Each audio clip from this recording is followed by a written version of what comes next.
నిజంగా పర్సులకెళ్ళి 10 రూపాయలు మాయమైతేనే నా పానమంతా ఎట్లెట్లనో కొడుతుందోల్లా. అసోంటిది లక్షల రూపాయల కార్లు కండ్ల ముందే పోతమైతే ఎట్లా అనిపించాలి? ఇంకెట్లా అనిపించాలి? నిద్ర మాయమైతుంది, తిండి కూడా తినబుద్ధి కాదు, అసలు మనసులనే ఉండదు.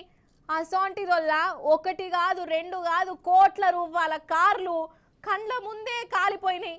అమ్మో నా పానం అంతా మిట్కు అన్నట్టు అయిందోల్లా. ఇక ముచ్చటేందో చూడుండ్రి పురాగా మీరే. అయితే ఈ ముచ్చట చూడాలంటే ముందుగాల మనం జైరాబాద్ కాడికి పోవాలి. పాండ్రి మరి. అయ్యయ్యయ్యో, బంగారం అసాంటి కార్లు కండ్ల ముందే కాలి బూడిదైపోతున్నాయి, మాడి మషి అయిపోయినాయి. కోట్ల రూపాయల కార్లు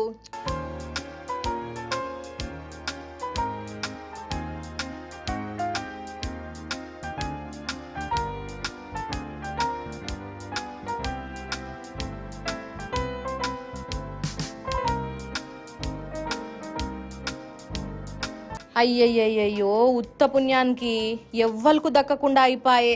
అయితే సంగారెడ్డి జిల్లా జైరాబాద్ బైపాస్ రోడ్ కాడనొల్ల ఇగో ఈ కంటైనరు కొత్త సీల్ కార్ల లోడుతోని పోతాంది. చలికాలమే నాయే, మరి ఏమైందో ఏం పాడో గాని కంటైనర్లకెళ్ళి మంటలేలినాయి. అండ్లున్న 8 కార్లు ఇగో ఇట్లా కాలిపోయినాయి వల్ల. కాదోల్లా, ఈ కార్లు కాలిపోకుంటే షోరూంలో అమ్మకానికి పెట్టినాక ఎక్కువ డిస్కౌంట్కు ఇయ్యమంటే ఇచ్చిన అనొల్లా. అసలు ఇయ్యకపోదురు, చేతులే రావు ఆ షోరూమ్ వాళ్ళకు. కానీ ఇప్పుడేమో అసలు ఇవి కార్ల అవతారం లెక్క కొడుతున్నాయా? పాతిన్ప సామానోళ్ళు కూడా తీసుకోరు, ముత్తంత బఠానీలు కూడా ఇయ్యనే ఇయ్యరు కదా.